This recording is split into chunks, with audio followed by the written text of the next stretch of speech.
Praise Jesus. Praise the King of Kings and Lord of Lords. My dear friends, Jesus Christ is Lord. Amen. And from the Rock Intercessory Ministries, I'm here today to preach to you the word of Jesus Christ.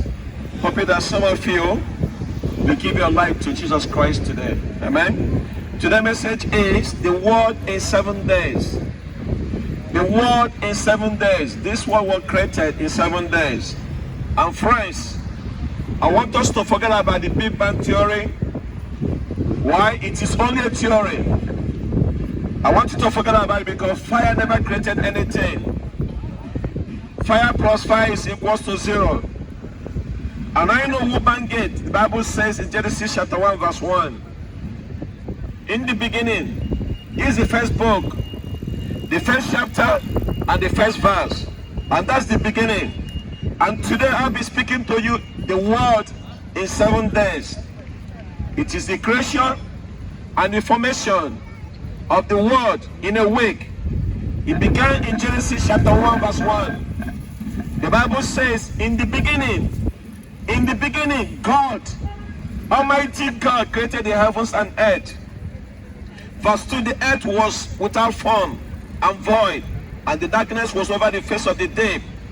Now listen to this, the Spirit of God was hovering, was moving over this space, over the face of the waters. Listen to verse 3, and God said, let there be light, and there was light, and God saw the light was good. Now listen to this, God separated the light from the darkness. That's the purpose why God separated the light from the darkness. And verse 5, God called the light the day, and the darkness he called the night. And there was evening, and there was morning, the first day. So now, the evening and the morning were the first day. So you see, I believe our destiny is very important than the origin of the species. According to Charles Darwin, what he wrote many years ago.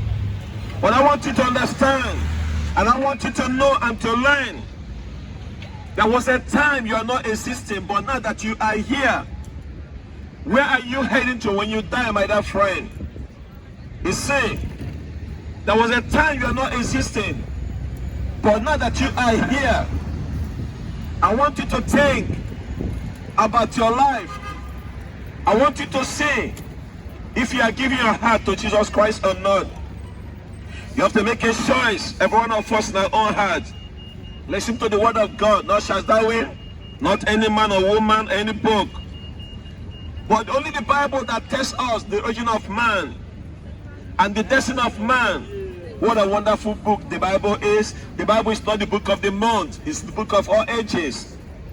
You say, Brother Kingsley, your destiny is far off. Not necessary so, my dear friend. Eternity just a bit away. Eternity just around the corner. Friend, sometimes you have a near miss, that might be your last miss. I love what David said in the 1 Samuel. Listen to what he says. There's only one step between me and death. You are closer to death now than you ever been before. This moment, you are closer to death right now than ever been before. It takes 1 second, and you are going to meet Jesus Christ. Now the question for you is this: have you given your heart to Him? That's the question I want you to ask yourself. You're only one heartbeat away from eternity. Are you listening, friends? And so we need to pay attention to the word of God and what God has to say. Not only about the origin of the species, but the destiny about the species, because I believe both are being said in the beginning, in the first chapter, Genesis chapter 1. So in this message, I titled it the word in 7 days. God created the heavens and earth in a week.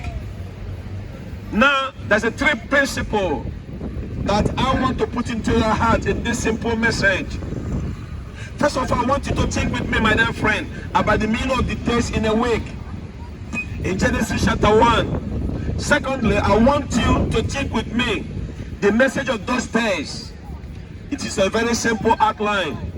And thirdly, my dear friend, I want you to see the simple message I'm preaching to you today. those days, what does it mean for me and for you? Now in Genesis chapter 1 verse 5, I want you to see what the Bible says. God called the light day, and the darkness he called it night. And there was evening, and there was morning, the first day. And then in Genesis chapter 1 verse 8, and God called the expanse of heaven, and there was evening, and there was morning, where the second day. And then in Genesis chapter 1 verse 13, and there was evening, and there was morning, and where the third day. 6 times in the book of Genesis chapter 1, you will find specific statement. God is making there the evening and the morning, where the first day, the second day, the third day, the fourth day, the fifth day, and the sixth day. What does these days mean? You see, because the Bible have a lot to say about the word day. It means different things, it means different many ways. These days, the evening and the morning were the first, and the Bible called that a day. The evening and the morning, the first day. In Genesis chapter 1 verse 5, God called the day light, and the darkness he called it night. In Genesis chapter 2 verse 4, and there were generations of heavens and earth were created in the day the Lord made the earth and heavens. And yet God created everything in 6 days, and God called those days one day. And I believe God made the whole world. He can make it in 6 seconds. I believe that. He's Almighty God, all-knowing God. He's ever-existing God. He can do anything he wants, when he wants. He's a sovereign God, my dear friend. You see, because I believe in God, I don't find it difficult. God could make the world in 6 seconds. He could make the world in 6 days, as he did. I don't have difficulty in that because I believe God. But friend, if you do not believe God, then you will find it difficult. And may I say to you today, so my dear friend, you have a you have a king-size problem. Because I believe what the Bible says. In the beginning, God created heavens and earth. And I believe it, the Elohim God created the world in 7 days, in a week. My dear friend, God spoke, things begin to happen. God said let there be light, and there was light. And the Bible said God saw the light was good. My dear friend, have you ever come out in the night and there's no light? How do you feel? You don't see where you're going. Many of you today are struggling the things that you did not see, because why? You are walking in the dark. And God said let there be light, and there was light. And light is good in our eyes, just as music is good in our ears, just as good food is also good for our taste. My dear friend, God said, let the earth appear, and the earth appeared. Let the sun, the moon, and the stars shine.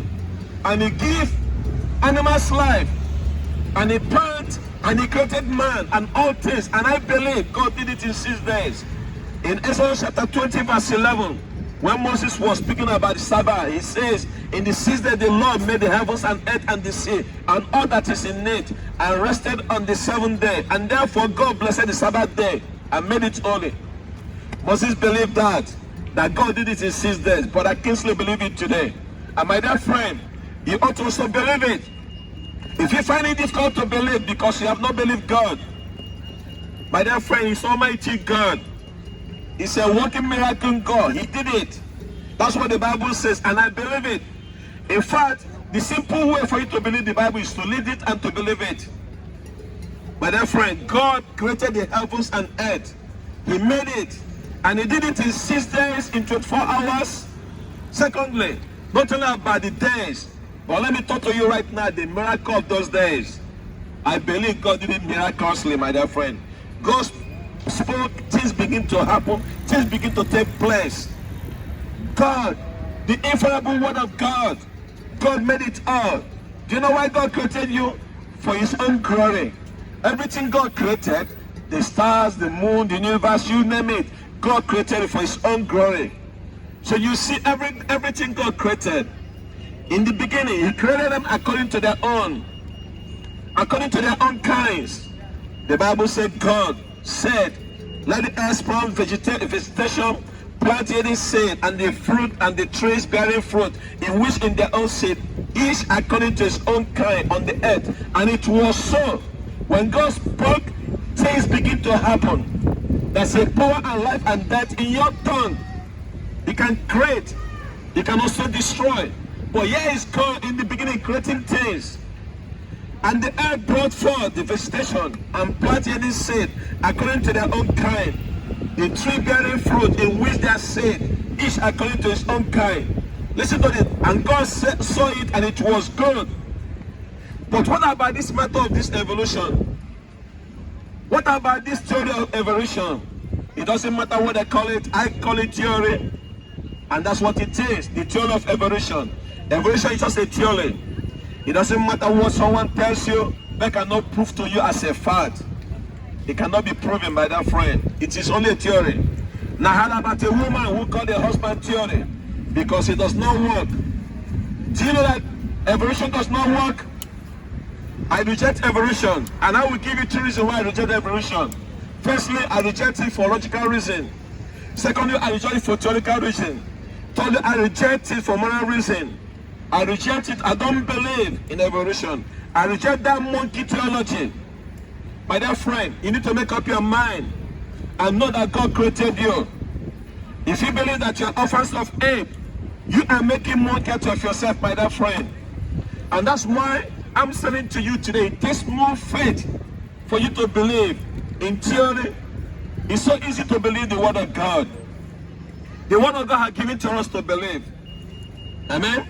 You just have to believe God, my dear friend. He is the creator of heavens and earth.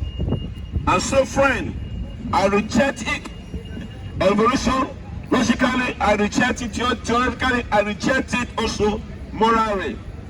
Because we have a situation today, in this generation we are living, we have gotten across, well, a man has an idea as an animal. But you see, the animal live for 3 things. For self-preservation, for self-preservation, and for self-gratification. That's what the animals live for. And that's why we have been taught this evil thing in the society in this generation. If you go to British Library, you will find out about these theories. And it breaks my heart, my dear friend. It breaks my heart. We have been taught about all this evil. But let me say to you today, we are the image of God. You are not an accident. You are not an accident, my dear friend. I reject, and God forbid, I reject evolution. I reject it on the moral grounds. I reject it, my dear friend. So we need to get serious. We have a generation of people today who think, even though some of them little babies, because they think the animals, little unborn babies, which is murder in the eyes of God and in my own eyes as well. All you need to do, read. The Bible says in Proverbs chapter 6, there's a 16 and 117 that God is abomination to God. Shedding innocent blood is killing little unborn babies. Just think about that. In this UK we are living, every year 200 and something thousand babies dies, being aborted. We are living. We have blood. We have a blood in our hands, my dear friend. Our hands have been covered with blood, and it breaks my heart, my dear friend. And I call it murder. God bless you. And if you feel offended about it, when I finish preaching, come and meet me, apologize to me, and I will forgive you. My dear friend, it breaks my heart to see little babies who cannot fight for themselves, and we are killing them in this society today, and we call it abortion. But let me tell you, that's one of the reasons I reject evolution on the moral grounds. Let me tell you something, my dear friend. I believe what the Bible says. I ought to believe it. In Psalm 139 verse 13. For you are formed. Listen to this. For you formed my inner parts. You cannot meet together in my mother's womb. I praise you. For I am fearfully and wonderfully made. Fearfully and wonderfully made. Wonderful are your works, and my soul know it well. It is a miracle work of God that we're all here today. But therefore, you are not in prison, you are not in jail, you are sick bed, you are not in NHS, you are walking around. What a wonderful day God has made, that we should rejoice and be glad in it. You are fearfully and wonderfully made. You are not by accident. You are not incident, my dear friend. The Bible, God bless you. The Bible says God created you in his own image. That's what the Bible says, and I believe it. So I believe what the Bible says about creation. Finally, not only about the meaning of the days, and not only about the miracles of the days, but now the message of the days, because I believe In the first chapter of the Bible, in the book of Genesis, not only what God does, God showed clearly what God had in mind about the origin of the species, and God give us a kind of helping hand for us to understand that the destiny of our species, I believe God had given us infinite grace and have put the plan of salvation right at the door front in the book of Genesis, in the first book, in the first chapter, and in the second verse. And that's what it means when the Bible says we are called Christian. We are a new creation. That something happens very much like when God created the first creation. It happens to Christians when we are get saved, when we are born again. The Bible says in 2 Corinthians chapter 5 verse 17, says this, therefore, if any man is in Christ, he's a new creation. Now watch it, all things have passed away, and behold, all things have been made new. So there's a comparison between the first creation and the new creation. What God did to the physical world also happened to us in the spiritual world. And I will show you. For example, in Genesis chapter 1 verse 1 to 2, in the beginning, God created the heavens and earth, and the earth was without form and void, and darkness was over the face of the deep. Now listen to this. The Spirit of God was hovering over the face of the waters. And I want you to see there was a chaotic condition.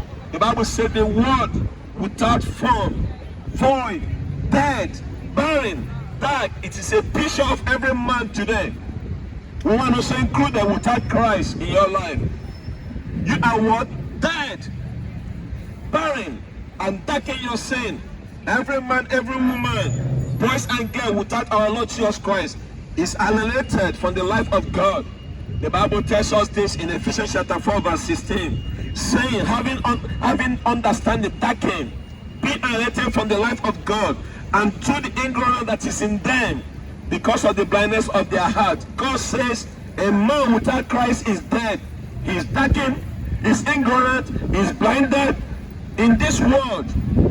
When the darkness was upon the face of the deep, in the first creation, it's a picture of a man's condition, needed to be saved. But then I want to say this, and I want you to see what happened. In Genesis chapter 1 verse 2, the Bible said the earth was without form and void, and darkness was over the face of the deep. Now here is it, here's the hallelujah part. The Spirit of God was moving over the face of the water, and that's how you get saved. That's how you get saved. There you are in the dead. There you are in the dead. There you are in the chaos and disorder.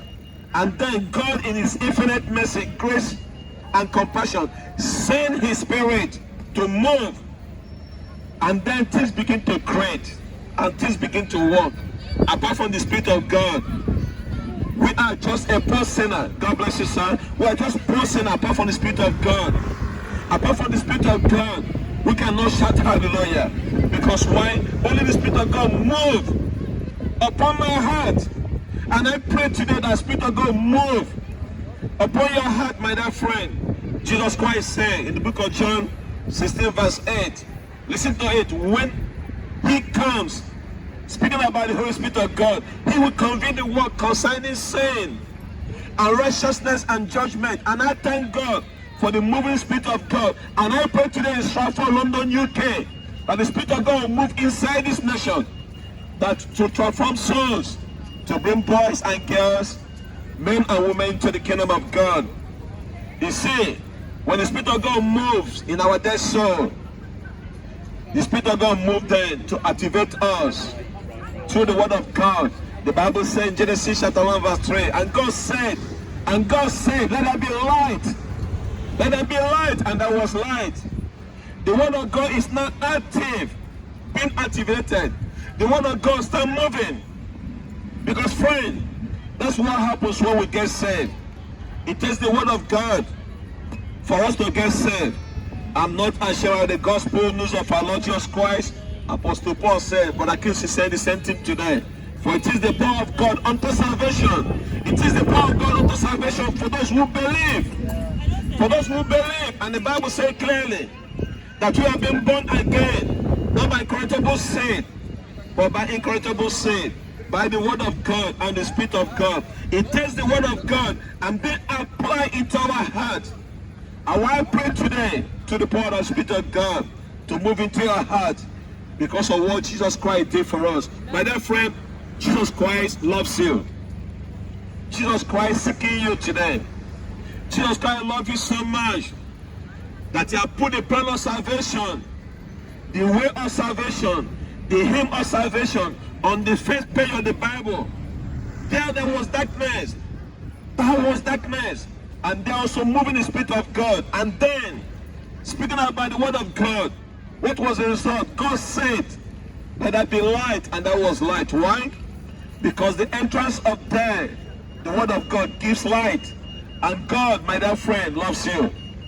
And that light will shine into your heart today. And I pray today that you open your heart, that the word of God is knocking at the door of your heart. Open your heart, my dear friend. Let the word of God penetrate and bring light into your dark heart. And that's the only way you're going to be saved. So what the Bible is saying here is this, very important that you listen. In 2 Corinthians chapter 4 verse 6, listen to the Apostle Paul speaking to the church in Corinth in 2 Corinthians chapter 4 verse 6, speaking about the creation story.